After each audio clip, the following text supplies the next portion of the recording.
on that note, what are some practical things that practical tools that he empowered you with that you are using now to get through your everyday, to get through those moments where people are irritating you, or to get through those moments where you're by yourself and there's nobody there to comfort you and encourage you? Like, what are some tools that he empowered you with? That is a very good question.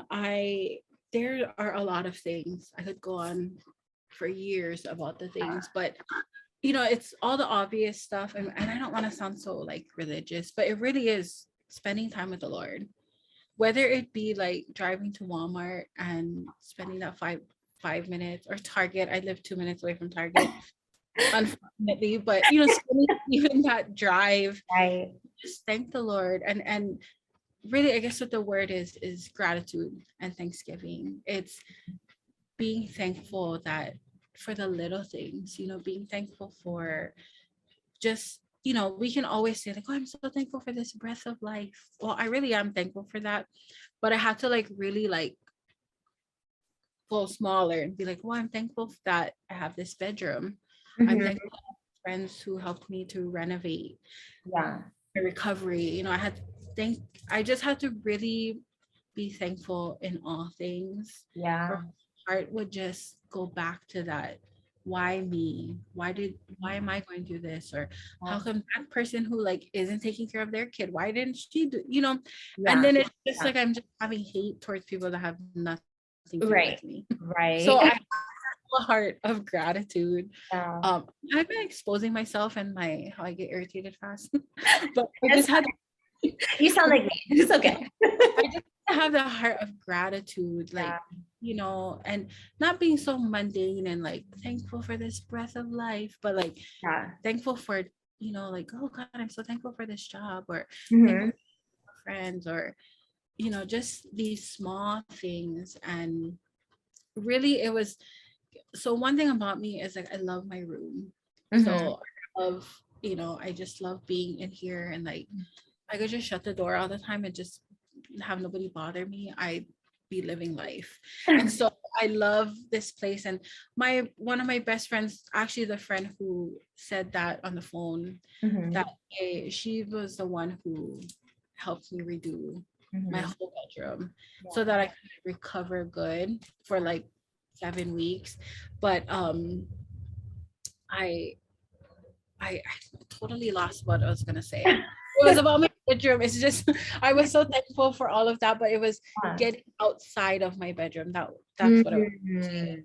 Getting out of, because sometimes I just stay here and I dwell on things and I don't want to interact with anybody. So if we're talking about practical tools, it was that getting out of my house, being around people in uncomfortable spaces, places that I don't usually go to, or just quality time with people outside of this space. And that was something that really helped me to not, for the lack of a better word, move on from that time, and I had a great time recovering because I watched TV the whole day. Food was being served to me, like hair was being brushed, and I mean, so many different things. I mean, my sister and my parents are amazing, but but I just, moving out of that, the Lord was like, okay, it's time for you to move on. Let's move to the next part in your life. And so gave me really, I mean, I love that practical tools, things that he gave me, which was just, it's always the small things for me now that I look back on it. It's getting out, going to different Bible studies within the church, or I got a new job and wasn't as strenuous as my last job, and just and then being able to talk about it. That was one thing. It's so practical. It was to talk about it. And I, on social media, it's so easy to write all the nice stuff and the fun stuff. And and I try to be candid but like private at the same time. But I try to be candid to let people know that when I wrote this, I was like sobbing. You know, I'm like, I'm writing this really nice post, but I was literally cracked 5 minutes before this.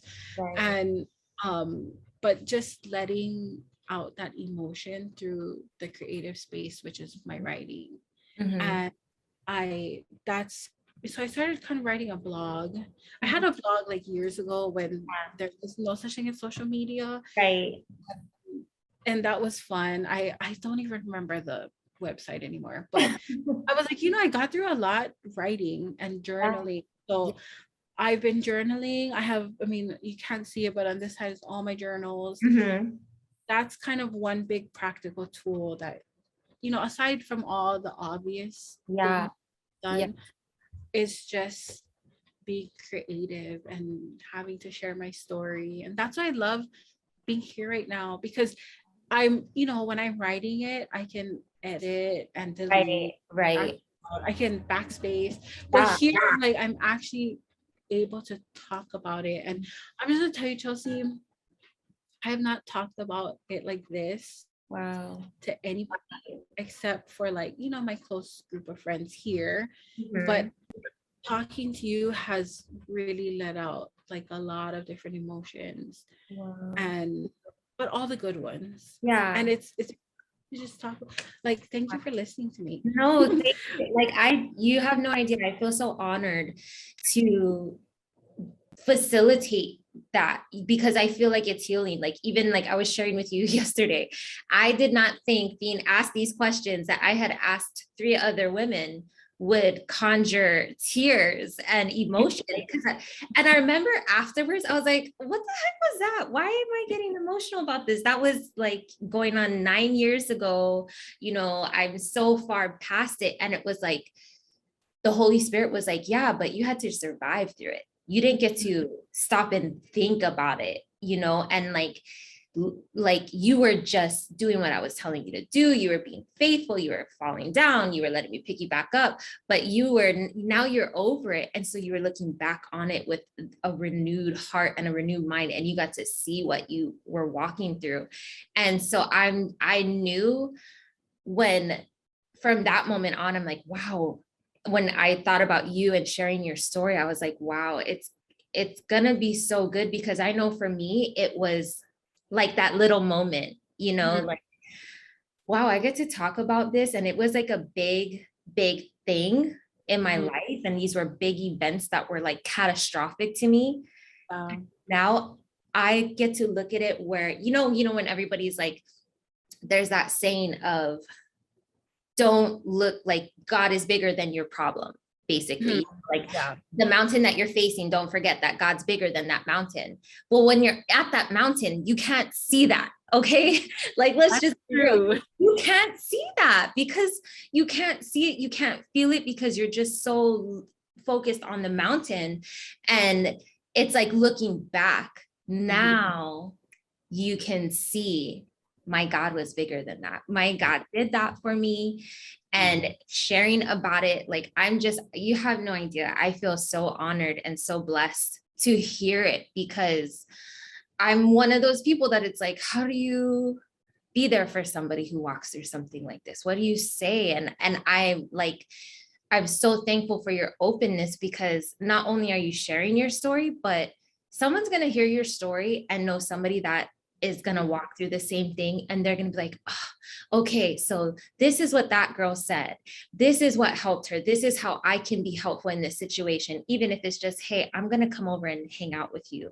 You can see, you can rest. And it's like, even that in itself, not only are you giving practical tools of how you survived it and got through it. I don't even want to say survive. That's not the right word. How you thrived through it.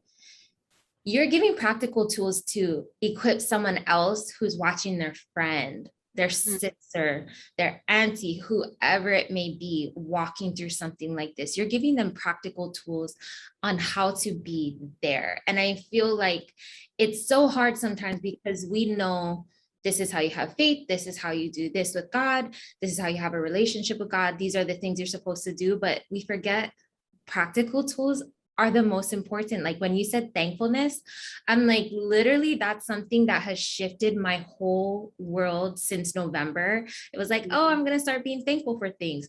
And it's like you said, it's not just I'm thankful for a breath of air. It's like little things, like I'm thankful for my bed. I'm thankful. I'm looking at my bed too.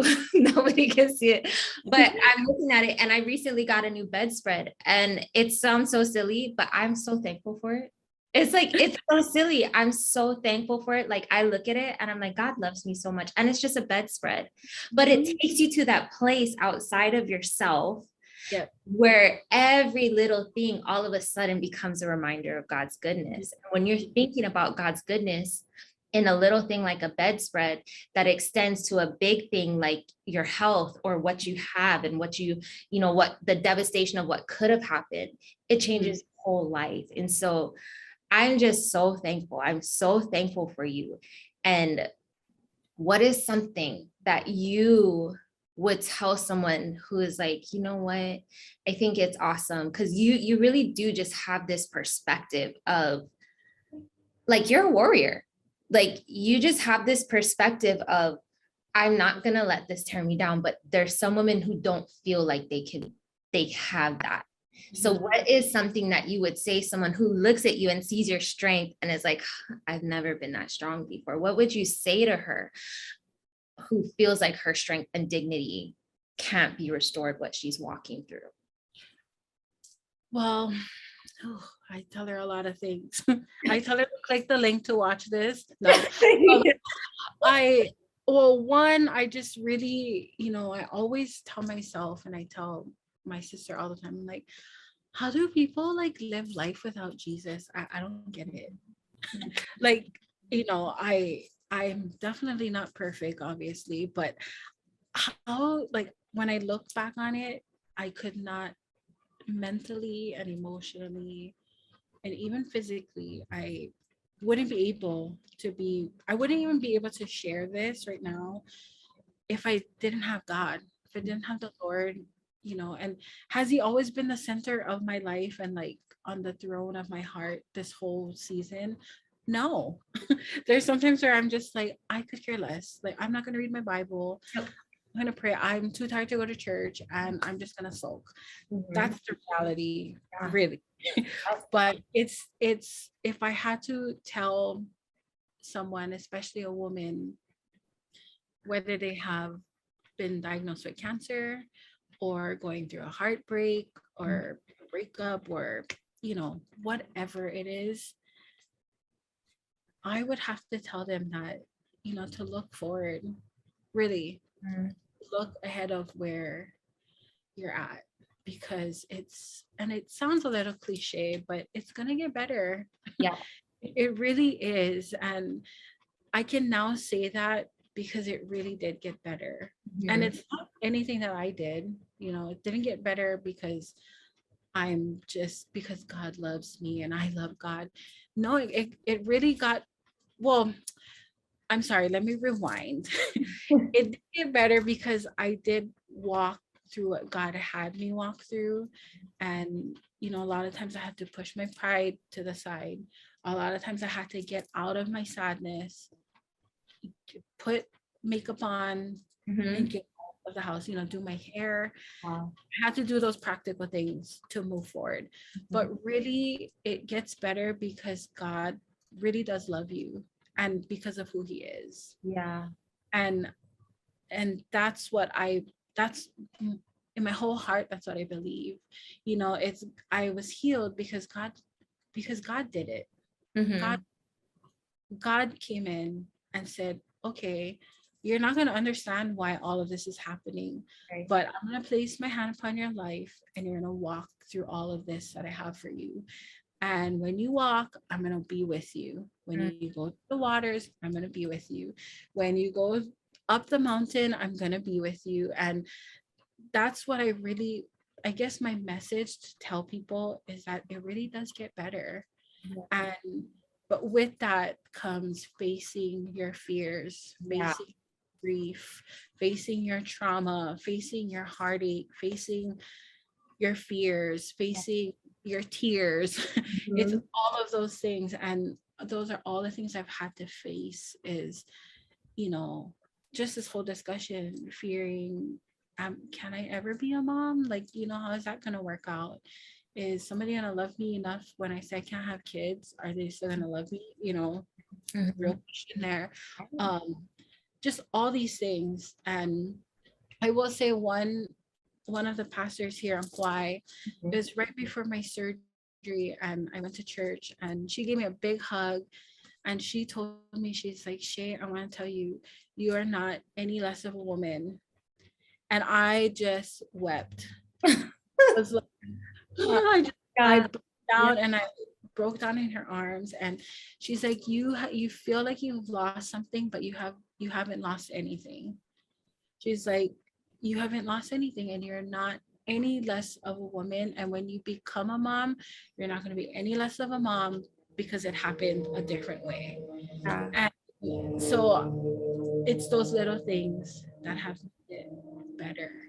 And so that would be like my whole message. Even when I write stuff on social media, you know, I like to talk a lot about grief, because as Christian women, or just Christians, like you mentioned earlier, is just, you know, we think about like when we were on the mountaintop, and, you know, God did this, and that's all the good things we need to talk about.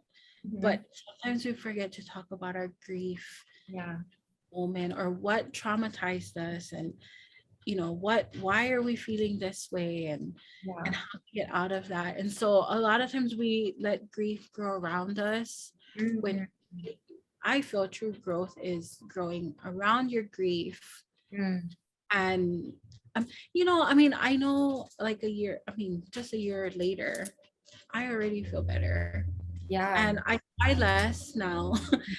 There are moments when I think about it, and I'm, you know, I think about my future, and I'm like, I kind of go back, but got better.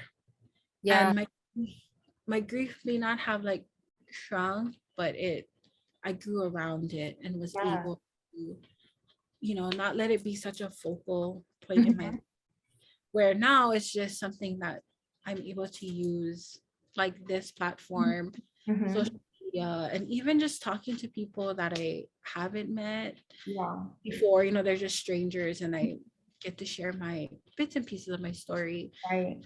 Grief is now being able to be used as something better to help somebody else. So that's just how I feel. That would just be like my message to anybody. My good word for the day is that it gets better. And, you know, if you trust in the Lord, it really, I mean, you can't do it without God. That would be like my other true statement. You cannot, and, you know, but you also don't have to be perfect for God to heal you or to use you. Just give it to the Lord, and he'll walk you through the steps, and he'll walk you through whatever it is. And it might take years, might take a few weeks. I don't know what God has for people, but if you truly walk with him, it gets better. It gets better day by day, gets better minute by minute, you know, because I've had to stand and help bring people up at my job, just like in La La Land, because I'm thinking about my cancer. You know, after my surgery, or I had like a guest service job, and telling me like, my water faucet's broken, and I'm just like, I just had cancer. Like, you want to switch life? But you know what? And so I've had to sit or do things and do life, knowing that I was going through this. But, you know, and sometimes I kind of dozed off and like paid no attention. But, you know, the Lord, God is just so good. And I'm so thankful. He healed me. I'm just thankful that I found out about it before the stage 4, stage 3. And, you know, I mean, I give up my hair any day if I had to, but, you know, I'm just thankful that it didn't turn out that way, that when you think of the word cancer. So really better. And I promise. No, thank you for saying that, because even in look forward, it's going to get better. You still are reminding us that, but you still have to do the work. There's still work that you're going to have to do. Some days will be easier than others. I'm sure some days you were energized with motivation, like, hey, I'm going to do this. I can do this. And then there's like those other days that you said, I don't feel like going to church. I don't feel like getting out of bed or putting on makeup. And I don't feel like seeing anybody. And it's like, and that's okay. It reminds me of, as you're sharing why you talk about grief and why you're so real about it. It reminds me of Psalms and how David was. He shared, sometimes he wanted to die, and he taught you that's in the Bible, but then he always shifted his focus back to God. He always shifted it, and he didn't pretend like everything was okay, because sometimes life is not okay. If it was okay all the time, we wouldn't have needed Jesus to come down and die on the cross. We wouldn't have wanted to eat an apple from a tree that we're not supposed to eat. If life was always okay, there would be no need for God. And so I love that you're reminding us that it will get better. And it does sound cliche, but it is so true. It's so true. It will get better. It will pass. It will pass. You'll learn from it. You'll grow from it. You might not like it. You don't have to like it, but it will get better. And yeah, I love that. So thank you. Thank you so much just for being open, for being honest, for being willing to share to the depth of what you walk through and the truth. And girl, like, giving us that kick in the butt, like, if I could do it, you can do it, like. Yes, no, yes. Yeah, because it takes work. And that's the thing that I think we forget, that when we say yes to God, it's not always just saying yes to everything that's easy and perfect. It's actually a harder yes. Most of the time, because it's easier to sit and sulk. It's easier to turn to, something that will numb our pain or make us forget. It's harder to fight for joy. It's harder to fight for faith. It's harder to do the things that we know will help us to overcome and still remain righteous and find that joy. So thank you so much for being here, for being a part of this conversation. I'm so excited because I know so many women are going to be blessed from all walks of life. But how can we keep up with you? I know you're talking about a blog that's been in the works. I know you're going to hopefully have a shop. I mean, how can we stay encouraged by you and just the journey that God has you on? Well, right now, which I'll probably send it to you on an email. Well, just my personal Instagram account right now. I don't have a website yet, but it's a personal Instagram account. And then I also have my, I guess, shop. I don't know what to call it yet, but it's called Brie and Cole. And I'll send that to you too. I know you're probably there, so, but it's that, and that's kind of where I share my writings and just how I feel and what the Lord puts on my heart. But that's would be my two like places that I talk too much. Obviously, it's been an hour, so I love to talk and to share. So I usually don't do any video, but I do a lot of writing on there. So that would be one place to keep up with me. Okay, awesome. Yeah, with my hair. Yes, with your beautiful hair that's gonna be with you for the rest of your life. Yes, I'm excited.